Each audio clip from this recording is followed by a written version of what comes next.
The wind on Prime was cold. It was always cold. The mountains reached so high that clouds lived below the peaks, and the air was thin enough to make any outsider dizzy. Stood at the edge of the ceremonial cliff, her crystalline wings folded tight against her back.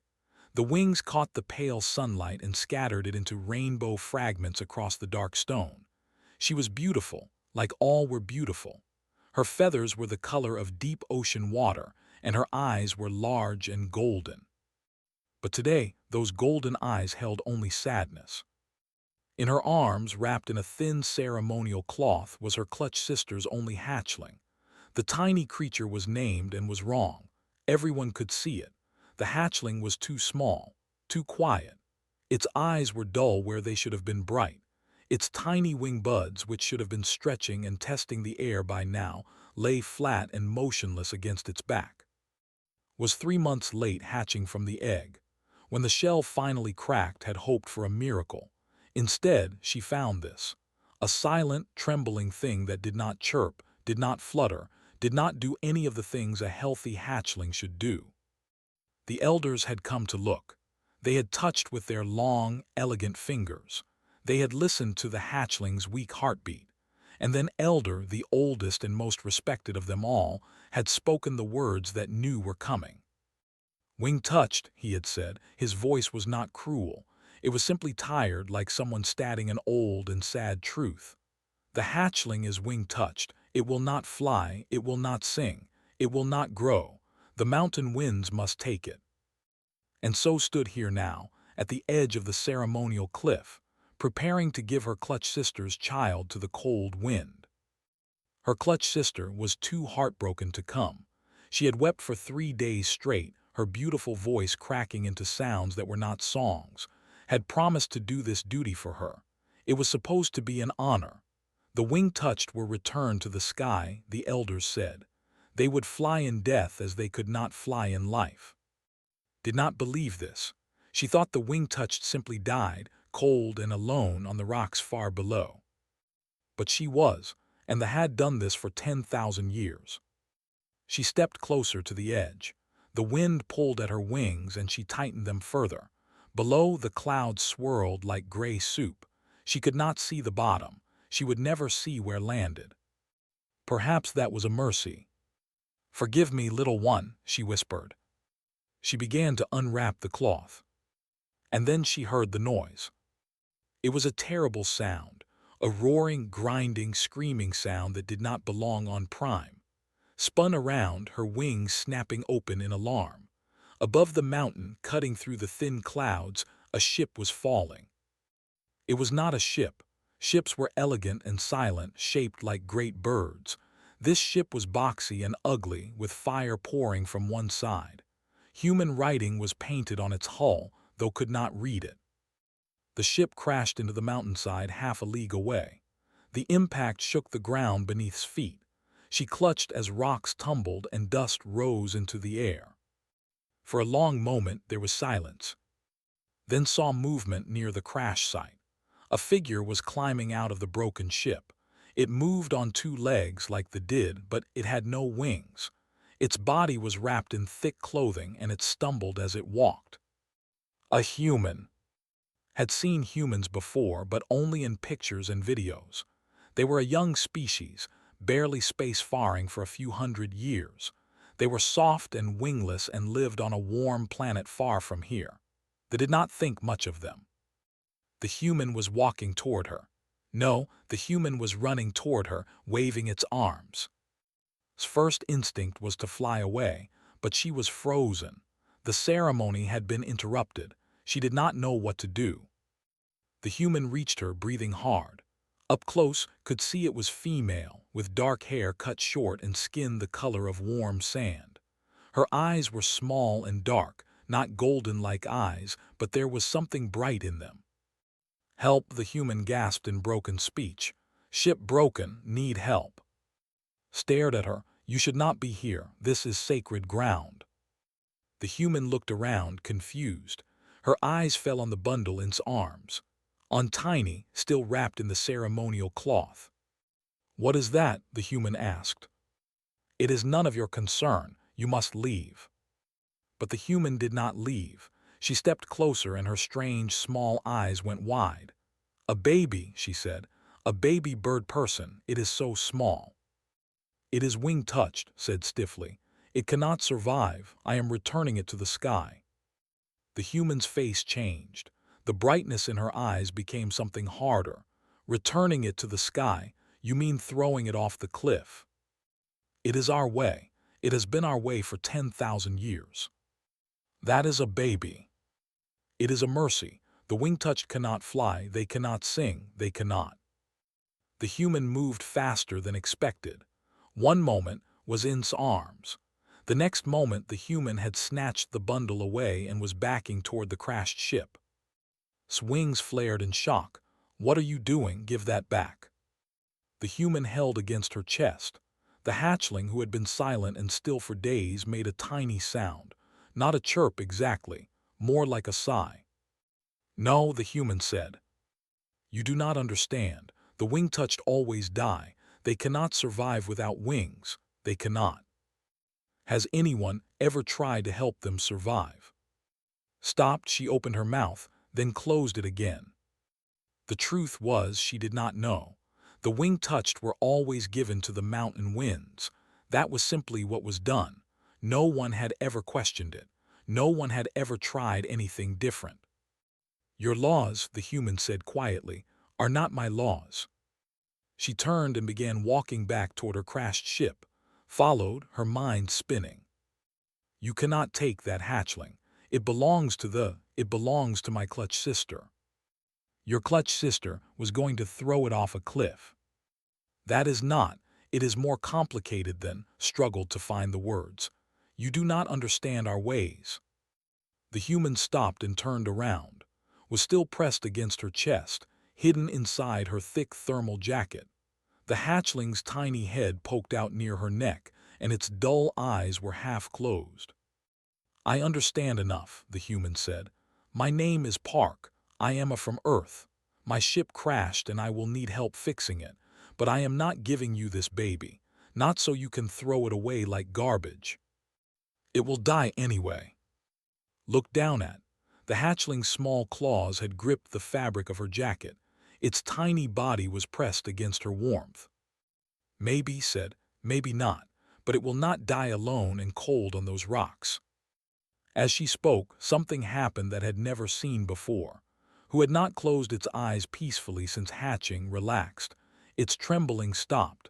Its breathing slowed. For the first time in its short, sad life, the wing-touched hatchling fell asleep. Watched this with wide, golden eyes. She did not know what it meant. She did not know if it meant anything at all. But somewhere deep in her chest, beneath her crystalline wings and her 10,000 years of tradition, something shifted. She did not try to take back. 12 months passed on the research station, called Dandelion Seed. The station floated in the quiet dark between stars, far from Prime and far from Earth. It was a place for scientists to study and learn and ask questions. Park had lived here for 3 years before her ship crashed on that cold mountain. Now she was back and she was not alone. Sat on her shoulder. The hatchling had grown a little in the past year. It was still small, much smaller than a normal of its age. Its feathers had come in soft and gray, not the brilliant colors that were known for. Its wing buds had grown slightly, but they had not opened. They had not become the beautiful crystalline wings that every developed in their first 4 months of life. Should have been flying by now. Should have been singing the complex songs of its people. Instead, sat on shoulder and watched the world with quiet, careful eyes. They had sent many angry messages. They demanded the hatchling back. They said had stolen sacred property. They said she had insulted their traditions and broken their laws. Superiors at the Earth Science Council had also sent messages. They were worried. They did not want trouble with the. They asked to consider returning the hatchling. They asked her to think about the bigger picture. Read all these messages. Then she looked at who was sleeping peacefully against her neck, and she deleted them. Her colleague did not approve. "You are going to lose your job," he said one morning in the medical bay, was older than, with gray in his hair and deep lines around his eyes. He had been a doctor for 30 years, first on Earth and then on various stations across the galaxy. He had seen many things, but he had never seen anything quite like. Maybe, said. She was sitting on the examination table while ran another scan on the hatchling. Did not like the scanning machines. It pressed closer to his neck and made small, unhappy sounds. There is nothing physically wrong with it, said, reading the results. Its bones are healthy. Its organs are working. Its brain activity is normal, actually, slightly higher than normal for a of this age. Then why no wings? Shook his head. I do not know. It is like the developmental genes are waiting for something, some signal that has not come yet. Stroked soft feathers, the hatchling relaxed at her touch. The say the wing touched are cursed. They say they can never grow wings. They also throw bobbies off cliffs, said dryly. Perhaps they are not the best experts on this subject. Smiled. It was a small smile, but it was real. The days on dandelion seed followed a simple pattern. Woke up with her, still curled against her shoulder where it had slept all night. They ate breakfast together, had learned which foods could digest and which made it sick. Then went to work in her laboratory, studying samples and writing reports, and went with her. Always with her. At first had tried to give its own space. She had made a small nest in her quarters, soft and warm. She had tried to set the hatchling down there while she worked. Had screamed. It was the first real sound the hatchling had ever made. Not a chirp or a song, but a high, desperate scream that had brought 3 crew members running to see what was wrong. Had picked up, and the screaming had stopped immediately. The hatchling had buried its face against her neck and trembled for an hour. She did not try to put down again. The other crew members on the station had different reactions to the hatchling. Some thought it was cute. They wanted to pet it, to hold it, to take pictures with it. But whenever anyone else came close, would hide. It would burrow under his hair or inside her jacket, making itself as small as possible.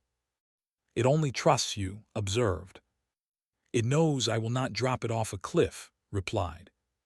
3 months after return to the station, a ship arrived, was on board. She came as an official observer, sent by the elders to check on the hatchling. Really knew she was sent to confirm that was dead. They expected the wing touch to die. They always died. It was simply a matter of time. Was surprised to find alive. She was even more surprised to find healthy and growing. This is not possible, said. She stood in his laboratory, her crystalline wings catching the artificial light. She was staring at, who was staring back from the safety of shoulder. And yet here we are, said. The wing touch do not survive. They never survive. They fade away within weeks. They stop eating. They stop moving. They die. Maybe they stop eating because no one is feeding them. Maybe they stop moving because no one is holding them. His golden eyes flashed with anger.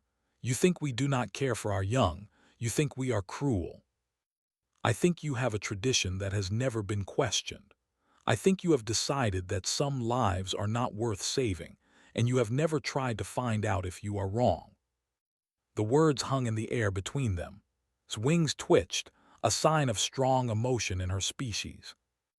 You have had the hatchling for 1 year, said slowly. It should have developed wings 8 months ago. It has not. Does this not prove that the wing touched are broken? Looked at, the hatchling was watching with careful eyes, its small body tense but not afraid. Not anymore. Is not broken, said.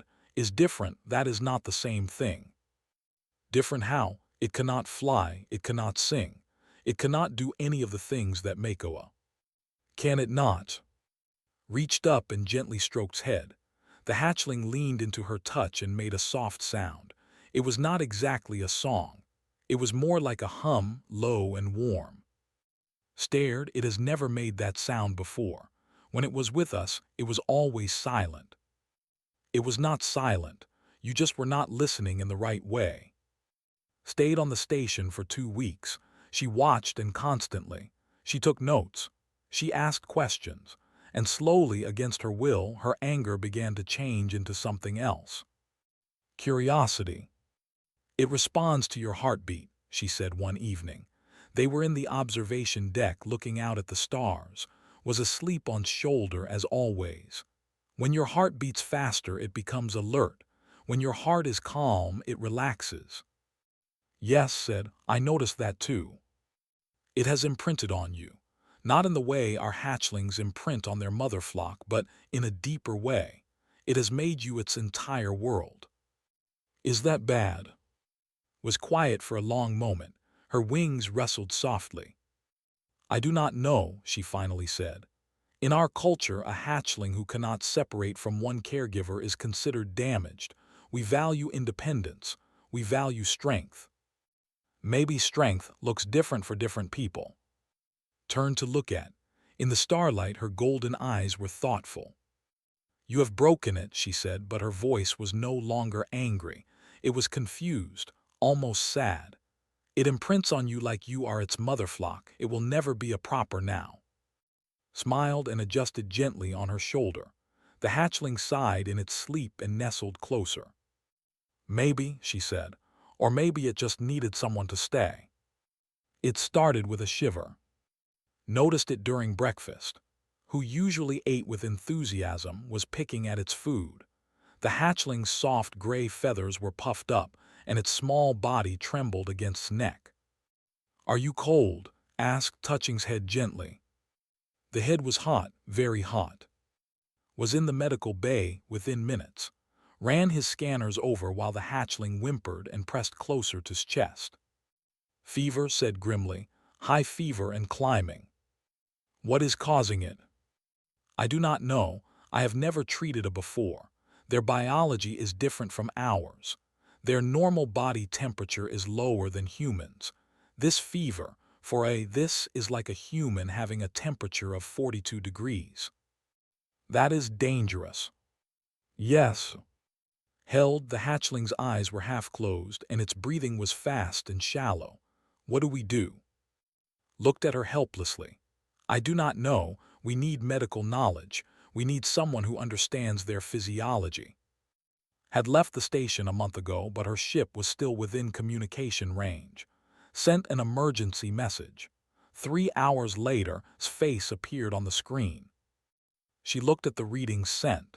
She looked at the video of trembling and whimpering, and then her face became very still. "The burning sleep," she said quietly. "What is that?" "It is something that happens to the wing-touched. Sometimes, before they die, they enter a state of high fever. Their bodies burn from the inside. We call it the burning sleep because they become unconscious and do not wake up." His heart went cold. "Is there a cure?" Was silent for a long moment. "No, no wing-touched has ever survived the burning sleep. It is considered the final stage before death. There must be something, some treatment, some medicine."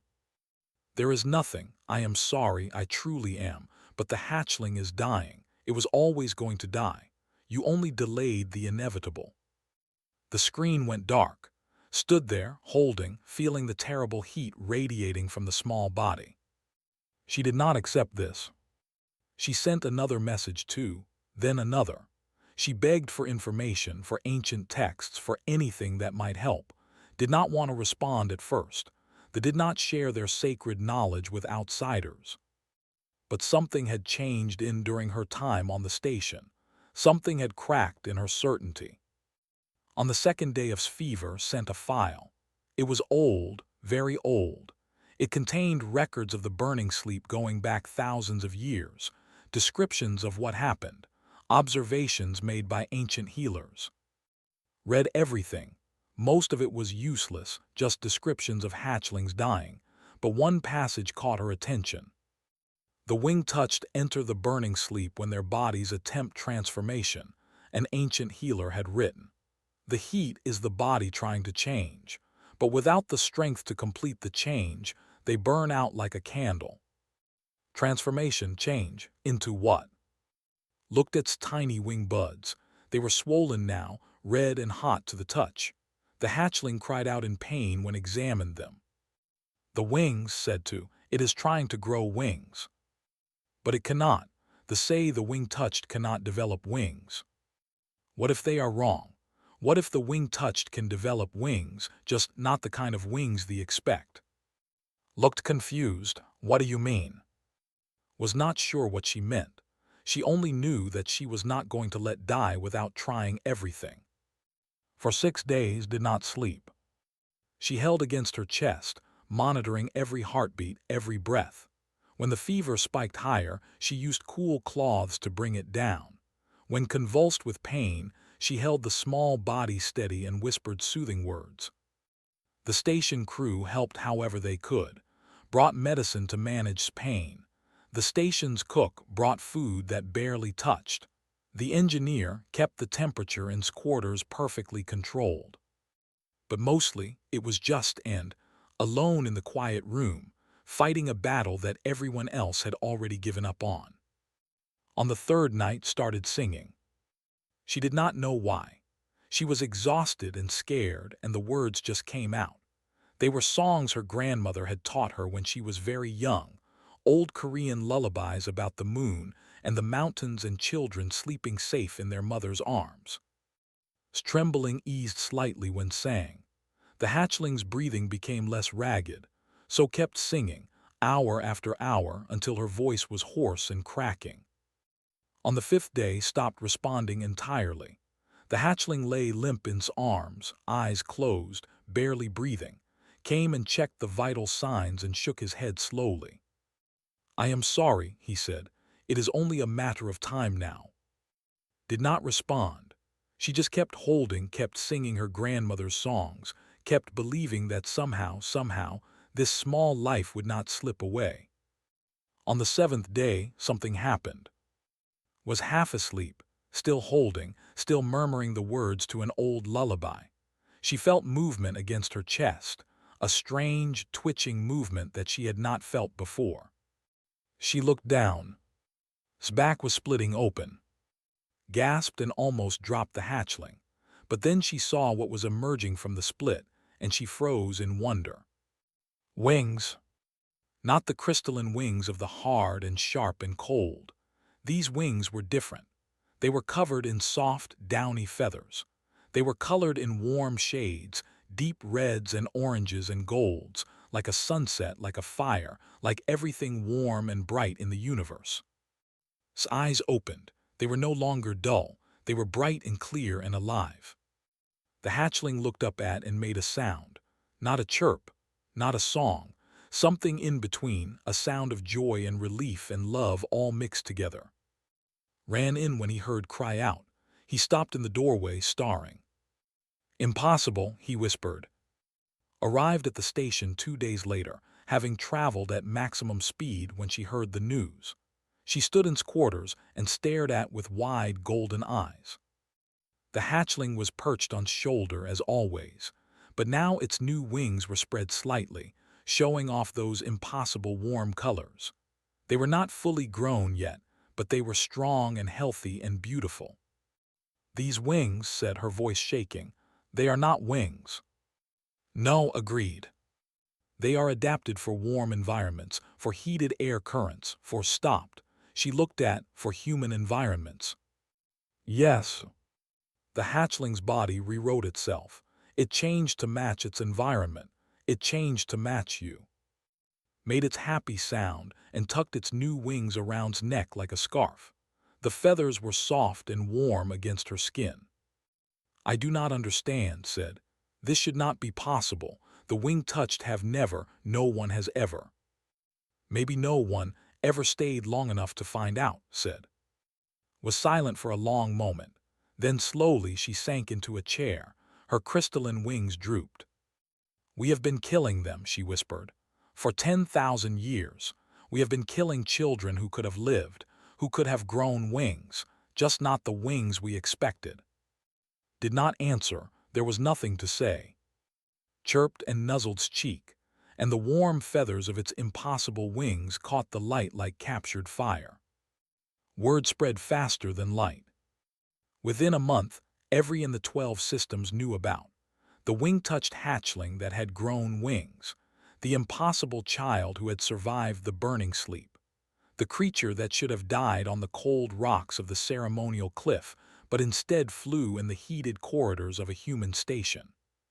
Some called it a miracle, others called it a lie, many called it a threat to everything they believed. The Council of Elders called it a problem that needed to be solved. 3 great ships arrived at Dandelion Seed Station on a cold morning in the station's artificial calendar. They were beautiful ships, shaped like silver birds with crystalline wings that caught and scattered light in every direction. They were also warships, armed with weapons that could tear the small research station apart in seconds. Watch them approach from the observation deck. Sat on her shoulder, its warm wings wrapped around her neck, watching with bright, curious eyes.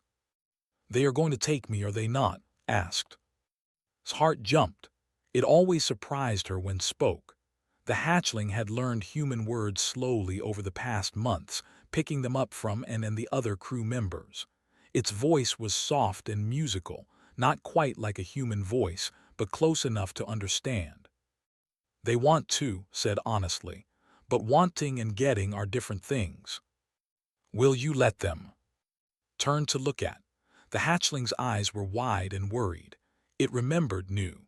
It remembered the cold wind and the ceremonial cliff and the long fall waiting below. "No," said, "I will never let them take you anywhere you do not want to go." Made a small sound and pressed closer to her neck. The delegation that came aboard the station was led by Elder himself. He was ancient, older than any had ever seen. His crystalline wings were pale with age, and his feathers had faded from brilliant blue to soft gray. But his golden eyes were still sharp, and his voice still carried the weight of 10,000 years of tradition. "You have something that belongs to us," he said to without greeting or introduction. They stood in the station's meeting room, on one side, the elder and his followers on the other. Stood near the door, her face unreadable. "I do not have anything that belongs to you," replied calmly. "I have a person who chose to stay with me. The hatchling it was born on Prime, it belongs to the people. Was thrown away by the people. You cannot throw something away and then demand it back when it turns out to be valuable." Elder's wings twitched with anger. "You do not understand our ways. You are an outsider, a human. Your species is young and foolish and knows nothing of the ancient traditions that have guided us for. Your ancient traditions would have killed. The wing-touched have always died. It is the natural order, it is. It is wrong." Silence fell over the room. No one spoke to an elder that way, even looked shocked. Stepped forward. His wings tightened around her neck, but the hatchling did not hide. It watched Elder with those bright, impossible eyes. "Did not die," said. "Grew wings. Different wings, yes. Wings that you did not expect, but wings nonetheless. That means your entire belief about the wing-touched is wrong. 10,000 years of tradition built on a mistake. We do not know that this case applies to others. This hatchling may be unique. Then let us find out. Let me work with your scientists. Let me share what I have learned. Let us see if other wing-touched can be saved." Elder's golden eyes narrowed. "You ask us to overturn our entire culture based on one abnormal hatchling. I ask you to consider that your culture has been killing children who did not need to die." The room erupted.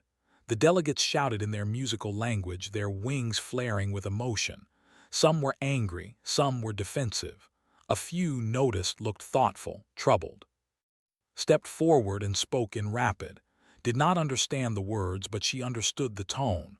Was defending her. Defending, telling the delegates what she had seen. The arguing went on for hours. Finally, Elder raised his hand for silence. The room went quiet immediately. "The hatchling will be examined," he said. "Our scientists will study it. If what you say is true, if the wing-touched can truly survive and grow, then we will consider your proposal. And if your scientists decide to take the hatchling away for study, Elder's eyes met. That is our right, it is. No. The word hung in the air. His heart was pounding, but her voice was steady. Stays with me.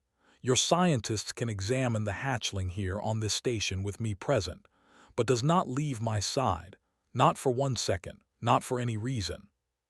You dare to make demands of us. I dare to protect someone I love. Elder stared at her. The other stared at her, even stared at her. And then something happened that no one expected. Spoke. The hatchling said. The word was Korean. It meant mother. Had used it sometimes without thinking when she was tired or worried. She had not realized was listening. She had not realized understood. Said again and pressed its warm feathered head against cheek. I stay with. The room went completely silent. Elder's face had gone pale. Could see his mind working, trying to process what he had just heard. A wing-touched hatchling speaking. Not in the song language of the, but in the simple speech of humans. And not just speaking, declaring a bond, a choice, a love. It speaks, one of the delegates whispered. It speaks human words, another said. It called the human mother. Stepped forward again, her voice was shaking. Elder, you must understand what this means. The wing-touched have always been silent, they have never spoken, never communicated. We assumed they were simple, damaged, unable to think properly. But this hatchling is speaking. This hatchling is choosing. This hatchling is alive, finished, is alive and has chosen me. Elder was silent for a very long time. The other watched him, waiting for his decision. He was the oldest. He was the most respected. His word was law. When he finally spoke, his voice was different, smaller, less certain. In 10,000 years, he said slowly, no wing-touched hatchling has ever spoken. No wing-touched hatchling has ever bonded. No wing-touched hatchling has ever grown wings of any kind. He looked at and something shifted in his ancient eyes. We have been so certain that we were right, so certain that the wing-touched were empty, broken, beyond saving. He fell silent again. His wings drooped. What have we done? He whispered. It was not a question meant for. It was a question meant for himself, for his people, for 10,000 years of history built on a terrible, terrible mistake. Did not answer. There was nothing she could say that would make it better. But made a soft sound, that musical hum that meant comfort, that meant it is okay, that meant I am here. And somehow in that small sound, there was the beginning of forgiveness. The council met for 30 days. They argued, they debated, they consulted ancient texts and modern science and everything in between. Some of them refused to believe that anything needed to change. Others wept when they understood the full weight of what their people had done. In the end, Elder made the announcement himself. We have been wrong, he said, his voice broadcast across all 12 systems. For 10,000 years we have abandoned our wing-touched children to death. We believed they were cursed. We believed they could not survive. We were wrong. He paused. His ancient face was tired, but there was something new in his eyes, something like hope. One human woman has shown us another way. She has proven that the wing-touched can live. They can grow. They can bond. They can even grow wings, different wings, yes, but wings nonetheless. We do not yet understand how this is possible, but we know now that it is possible, and that changes everything. The announcement caused chaos across the worlds. Some celebrated, some protested, many simply did not know what to feel. Their entire understanding of their species had been turned upside down in a single moment. But amid all the chaos, something beautiful began to grow. Elder came to 3 months after the announcement. He did not come with warships this time. He came alone, on a small personal shuttle, and he asked permission to board the station. Met him in the observation deck. Sat on her shoulder, its warm wings glowing like captured sunset in the starlight. The hatchling watched the Elder with curious eyes. I have come to ask something of you, Elder said. He did not stand tall and proud like before. He stood smaller, humbler, like someone who had learned a hard lesson. "What do you want?" "Teach us." "Blink to teach you what?" "Teach us what you did, how you saved this hatchling, how you gave it the chance to become what it was meant to be." He looked at, and his golden eyes were soft. "We do not know how to care for our wing-touched. We never learned because we never tried, but you found a way. Show us that way." Was quiet for a long moment. She looked out at the stars, at the vast darkness between worlds. Then she looked at who was watching her with complete trust. "I do not have a scientific answer," she finally said. "I did not use special medicine or advanced technology. I just stayed. I just held on. I just refused to let go even when everyone told me it was hopeless." "That is what we need to learn," Elder said. "We need to learn how to stay." 1 year later, the first joint human nursery opened on Dandelion Seed Station. It was a strange place. Half of it was kept cold, the way liked it. Half of it was kept warm, the way humans liked it. And in the middle, there was a space where the two temperatures mixed and mingled, where cold air met warm air and created something new. The first wing-touched hatchlings arrived on a gray morning. There were 5 of them, rescued from the ceremonial cliffs across Prime. They were small and silent and trembling just like had been. Their eyes were dull. Their wing buds were flat and motionless. 5 human volunteers were waiting for them. Had helped select the volunteers. They were people who had experience with children, with patience, with love that did not give up easily. They were people who understood what it meant to stay. Not all the bonds took. Some of the hatchlings could not connect, no matter how hard the humans tried. Some of them had been alone too long, or had been too damaged by their brief time in the cold. 2 of the 5 faded away within months, despite everything. But 3 of them survived. 3 wing-touched hatchlings opened their eyes and looked at the humans holding them. 3 hatchlings gripped soft, warm clothing with tiny claws. 3 hatchlings learned that there were people in the universe who would not let them fall. And slowly, over many months, 3 hatchlings grew wings. They were all different. One grew wings of deep purple and silver, like the night sky over a mountain. Another grew wings of pale green and gold, like sunlight through leaves. The third grew wings of pink and orange, like the clouds at dawn. None of them looked like normal wings, but they were beautiful, they were strong, they were alive. Became the program's coordinator. She was the one who traveled to the ceremonial cliffs and rescued the wing-touched before they could be thrown away. She was the one who argued with the traditionalists and convinced them to give this new way a chance. One evening, she found in the nursery, watching the 3 bonded hatchlings sleep with their human partners. "We thought humans were soft," said quietly. "We thought you were weak because you did not have wings, because you could not fly, because your bodies were fragile compared to ours." And now asked. Smiled. It was still strange to see a smile. Their faces were not made for it the way human faces were, but had learned the expression, and she wore it now.